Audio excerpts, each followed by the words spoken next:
you similar because my dad passed away in 2007, and he left a nugget in me. He told me, don't work for nobody, go do it myself.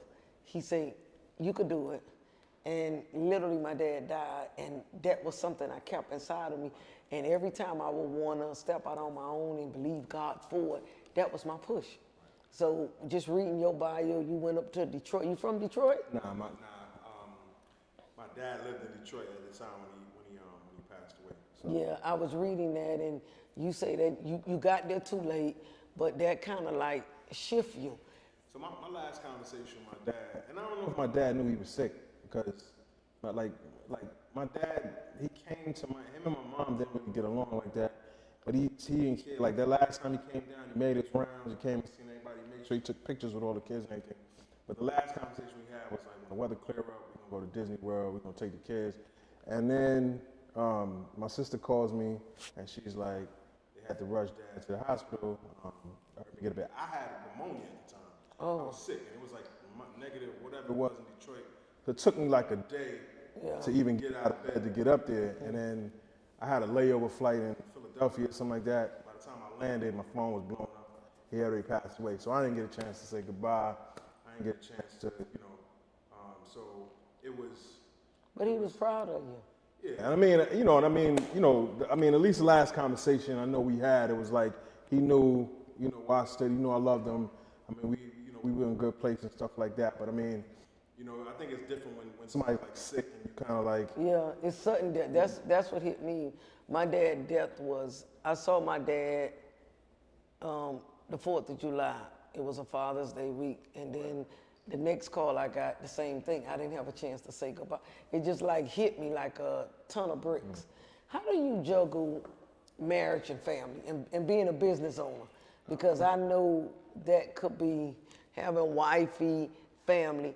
How do you struggle or handle being an entrepreneur, having a wife of 20-something odd years, and having a family? How do you? Well, I'm gonna say this. I think the fact that like me and my wife, we was friends first. Like we had like a solid like friendship. It helped us like through a lot of trying time. And I also say that she with me because she want to be with me, because I've given her many reasons to not be with me, and she stood by my side, and that's that in itself for me is like, okay, cool, but we're family-owned business, right? Like she's my operation manager. My son's first job was with us. I mean, it's a family-owned and operated business, so it's like that. How do you turn it off? How do you? I think that's one of the things I'm still trying to figure out in my life right now, because it's like You don't. because like when sometimes like we had a situation last night in the restaurant, and it's like you dealing with it in real time, and it's like, okay, cool, we at home, we watching Netflix or whatever, but it's happening in real time. We got to deal with it. Yeah. You don't want to bring that into the household, but you know what I'm saying, you got to deal with it. So to be continued on that one. I'm gonna get back to you on that one. I ain't figured that one out yet, but my family. I mean, we got a family-owned and operated business, and everybody. She definitely was with me shooting in the gym, man. So we just make it work. And to say that it's easy is I would be lying to say that. I know, trust me. It's not, but it works. You know what I mean? It works, and I wouldn't want anybody else by my side, because I think the main thing is just the trust aspect of it. Like, having somebody. When you start reaching certain heights, you want people around you that that they got your back. They got your back. Yeah. And that's been the challenge with being in business. Yeah, because the agendas and you don't really know what people at. Why and how people coming at you for whatever reason. You know what I'm saying? Who's genuine, who's not being genuine, who wants something, who don't. You know what I mean? Like that's definitely.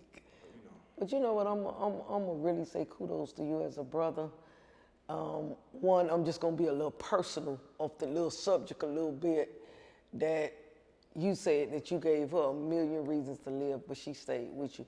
Not too many brothers will admit that, and and still build on the foundation. I give kudos to that. I really do the say that, because most people that's entrepreneurs, like I eat, sleep, and breathe my business, so I already know what you're going to do. I bring it home, I take it out, middle of the night, I'm getting. It's just what we do. Family owned too. It's just what we do. But building a business and having somebody beside you who you could trust, y'all could dissect and y'all could try to make stuff happen. That's really good to really have. Because like you say, the hardest thing to me in making money is having people on your team who you could trust. Because you could trust me, I could trust you long as I'm looking at you. But when I ain't looking at you, can I trust you? Right. So that's a big thing in juggling family and career. I know that got to be something, because I know you got like 3 locations and you trying to open up another one. Yeah, three in South Florida and 1 in Orlando. Where your locations at? I know the one we go to on 62nd. Where your locations So at? we got the Overtown one on 2nd Avenue. We got 135th in Biscayne. We have Doral. Oh, wow. Inside of the Doral yard, and then we're about to open up Orlando, south of downtown. Oh, okay. So you're going to be all around. Yeah. So I mean, from a scaling standpoint, though, like, we just want to just scale it slowly. Because, I mean, I've had people, let's do Atlanta, let's do New York, and like, I don't want to put the bag before the integrity of the brand. I want to scale it at a rate where we can kind of manage and maintain integrity, and, you know, just make sure that we get like all our operations and all that stuff in order, so that we can deliver the same experience across the board. So your future goal is to be all around. I think we have a very scalable product, a very scalable brand, but, you know, I just want to You know do it everybody at a rate. like mac and cheese. Yeah. Where you gonna go and don't get a meal with some mac and cheese in it? Yeah, so like that's the goal, but I just want to make sure we do it right, because the last thing I want you to do is you come to one in Miami and you like, oh, that's the spot that was in Atlanta or something like that. And you like, oh, that's the spot I went to in Miami, and you go there, it don't live up to the standards that you went to. So, but you know, you are the name, you are the brand. Right. So you know, by you being the name and you being the brand, you gotta always make sure things are up to par. Because at the end of the day, when people sit at the table and eat that, they're gonna think of you. They're gonna think of you. So I always remember what my grandmama say: don't let the horse get before the cart. Exactly. Yeah, you know how the old people talk. The cart get before the horse. Yeah, and when they meant that is to say that whatever you got to do, don't go ahead of yourself in doing stuff. And I like something you said. You just take everything together. You don't care how it is. And I think that's very positive for people that's being in business.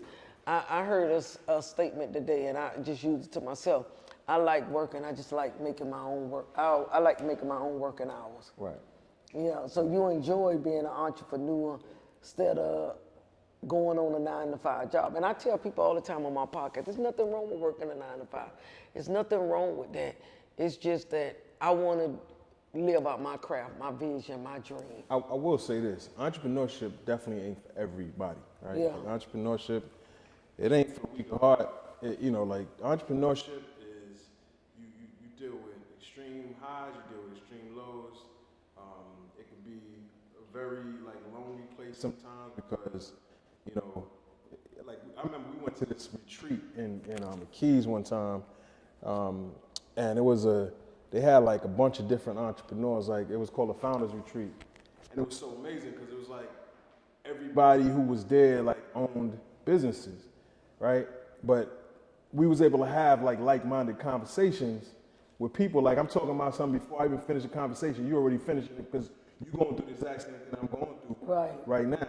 But it's very rare. Like, you know, like, it's very rare I find myself in rooms with people that like could relate to some of the things that I'm going through, you know, whether it's employees or payroll or you know, tax stuff, or just things that I deal with, because that, you know, a lot of people are 9-to-5ers and their minds are programmed to what it's programmed to, and they can't really relate to some of the stuff that I'm talking about. And some people like just structure. They like to go to work work a 9 to 5, and it's like, okay, I'm gonna go to work 40 hours a week. I know I'm gonna get paid this, and I'm gonna budget this, and I'm gonna get paid this. And some people don't like taking risks. I understand that. And even as an entrepreneur, like if everybody wanted to be a boss, then I wouldn't have no workers, because you know what I'm saying?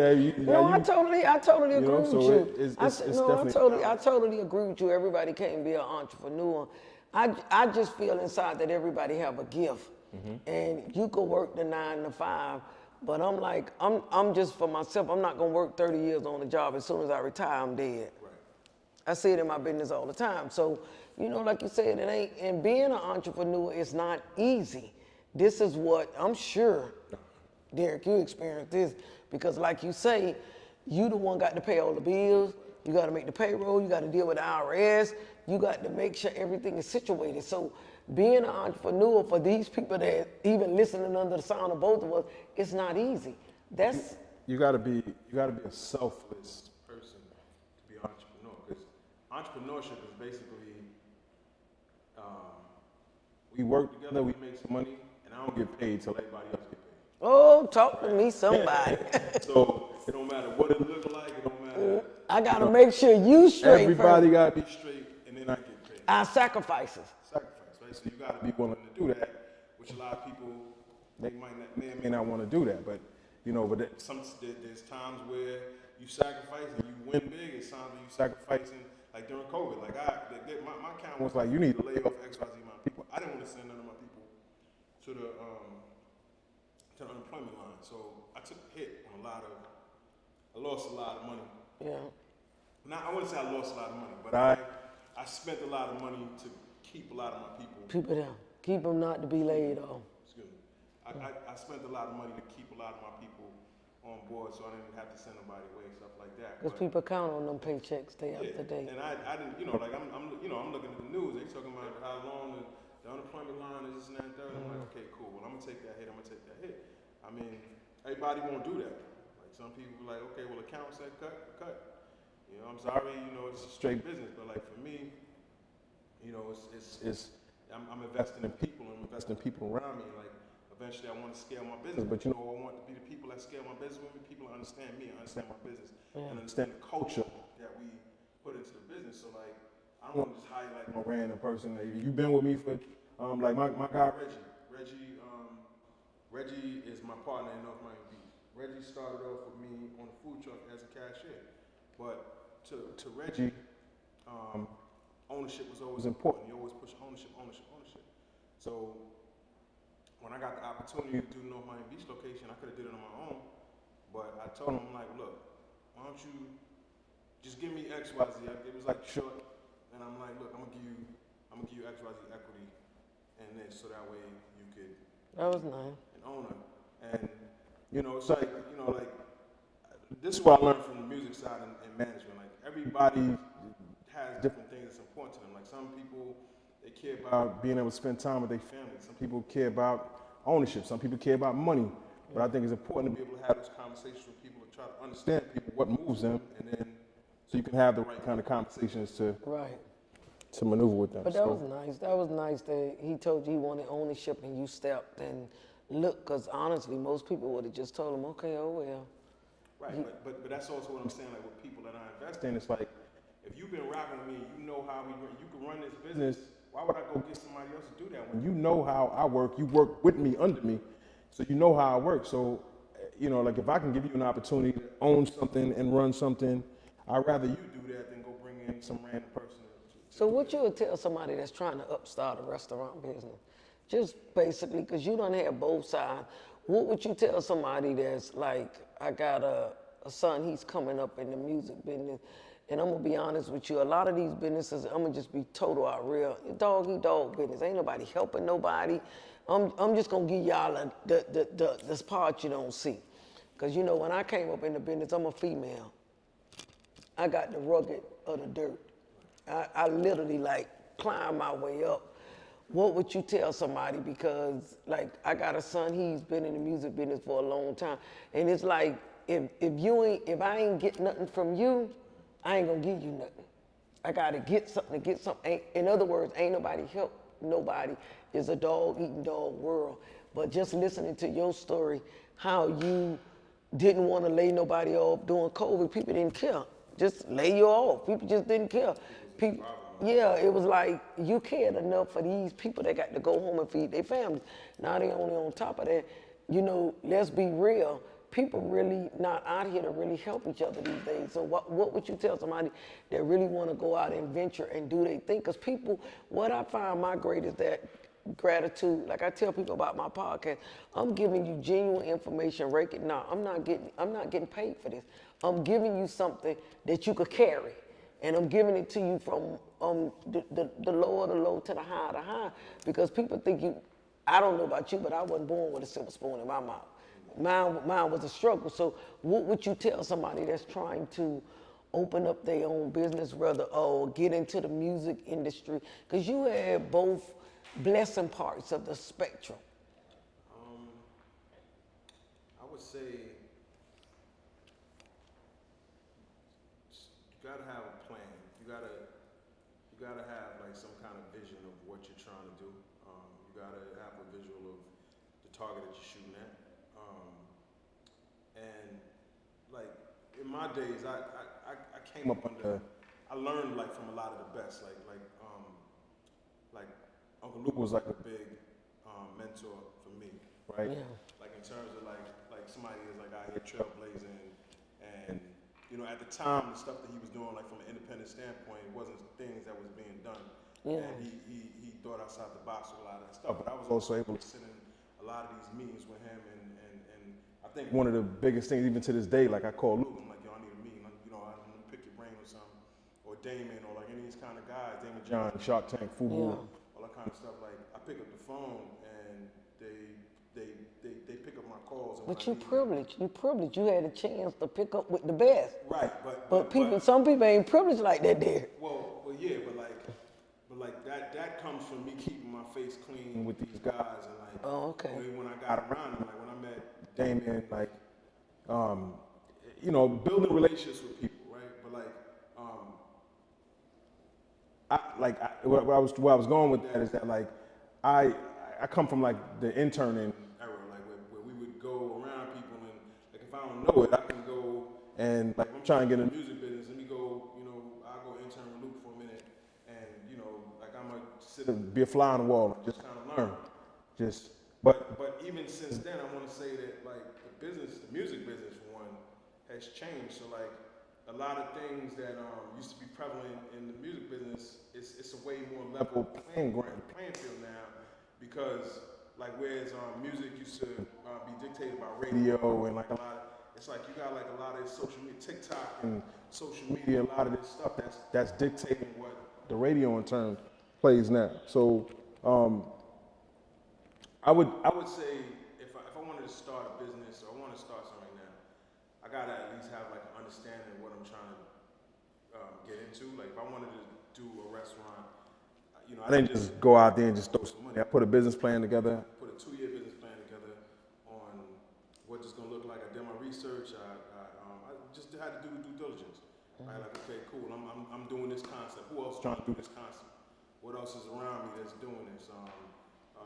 How much is it going to cost me to do projections? You got to kind of have an idea what your numbers is going to look like. It's going to cost me this, it's going to cost me this. You know, you got to come with like some type of game plan. Not saying that everything is going to go according to that, but at least if you got like some type of structure to that, and just that would be the main advice that I feel a lot of people kind of get into things, and it's just like you just kind of just shooting in the dark. You don't really know what you're shooting at. I just think it was, honestly, just listening to your story, I'm just going to tell you, brother, if ain't nobody never told you, you was just truly blessed. All that what you saying about sitting around people having opportunities and you could pick up the phone and call them, because I'm just going to be complaining naked. Black people don't have them opportunities. They don't have people that they could get on the phone and call and be genuine. Then some people like yourself made it, and you looking like, this is hell, I made it. I ain't gonna take no time out to tell you nothing. People are not doing what you're doing. Because I get so many calls from people that they don't know which route to go because it's not enough for you. Right. They not helping people. I made it, excuse me, F you. you ain't no priority to me. That's the crab in the bucket thing, right? And that kind of go back to what I was saying when we started the conversation. It's just like, you know, it's a lot of people just complaining about like a lot of things that's not right, but like what you actually doing to actually make a difference and what could be right. And you know, it's like I know, like I go speak at colleges, I go speak in prisons, I go speak to kids, and I know like when I'm talking, I know I'm not gonna reach everybody in the room, but it only take me To reach a few. To reach a few. Because like I'm one person, right? Like that, like when I went to Luke, like I straight up chain gang, I straight, you know what I mean? Like and Luke got that kind of mentality where he gonna give you the rope to sink or swim. But if you want to learn something, he gonna give you the ammunition to do that. Yeah. If you wanna blow it, he gonna let you do that too, right? But like he gave me an opportunity and he taught me things that like in turn like I've been able to help hundreds if not thousands of people. Well, he's doing that now. Luke is with the Optimist, and he have come a long way with that. He was back in my era, but you know, I was real homey then. I ain't know nothing about all that. I just read about it, but I remember that. But it's just so profound me to find somebody that I can touch, like you and I. We touchable, because most people when they have made it, and I always tell people all the time, I ain't made it because I could keep going up, but to me, for you to be able to help somebody, I mean, people are not doing that today. They are not helping how you say you go out there and feed the people. You bring a brother up, okay, you want to be the operation manager. Why should I go get somebody? You could get it. I'm grabbing all these nuggets you're saying, but I'm going to be honest with you. It's very difficult for a lot of people that's out there wanting to not even open up a Mac house, but just open up a restaurant, and they got culinary skills and they love to cook. They just don't, is nobody, like you say, I think we should get more in a mentoring program, is nobody trying to grab nobody to pull them up with them. Because if I feel like if I pull them up with them, they're gonna do better than me. We got that type of mentality, the crab in the bucket mentality. Well, ain't nobody, like me, nobody helped me, but I can't say that because God didn't design me that way. You got to help somebody. I don't see how people be successful and don't look back and pull nobody up. I just don't see it. What I will say though. Okay. What I will say though is people have a tendency to get like the comfort zone. The comfort zone is like a really scary place that a lot of people get stuck in. The comfort zone is like I'm working a great job and I'm getting paid. You know, I'm cool. I got a nice car, I got a nice house, but you hate your job, or you doing something that you really don't like to do, but you know, like you're comfortable doing that. That comfort zone kills, and I advise people to follow their dreams and follow their goals, and step outside. At least attempt to step outside. Have some faith. You gotta have it. You gotta have it. Because a lot of times, like it's like it's the scariest thing. Because you're like, well, what if this? But like, what if okay, cool. What if I shoot this shot and I miss the shot? But what if you shoot from half court and you make the shot? Yeah. All right. Like, but if you don't at least shoot your shot, you 100% gonna miss that shot. But don't you think everything in life is a chance? Everything in life is a chance. Chance and opportunity. Absolutely. You'll never know what gonna be if you never take the chance and you never walk out on faith with the opportunity. I want to thank you so much today for joining in with us. I know they may have a lot of questions for us. I want to thank you so much. I want all of you that's under the sound of my voice, y'all know the House of Mac. He got 3 locations. I'm tell y'all, I ain't greedy, but the man could throw down. I mean, he got mac and cheese any way you want to put it. And y'all know we have events. Y'all know we going to eat somewhere. Let's patronize a brother. I mean, I don't care where y'all at. My social media, Instagram, everything, I'm going to tag y'all. I want y'all to, this man have a major, major story, and he's making an honest living and giving us something that's in all of our household. I know I can't name a household you could go into for the holidays, not even on the holidays, for the 4th of July, barbecues, anything, and you don't see no mac and cheese on the table. Y'all support a brother, y'all support the vision. This a brother, and he's trying to do a good thing by going out there opening up these restaurants. When you go in Orlando, when he opened up that one, all us travel to go to Disney World. Let's stop to the House of Mac when he get that going. But I want to thank him so much for coming today and bringing his lovely wife to be on the podcast of Don't Tell Me You Can't Do It. You can see right now from just his life story, just to cap a little bit, he told you how things was not so good in his life.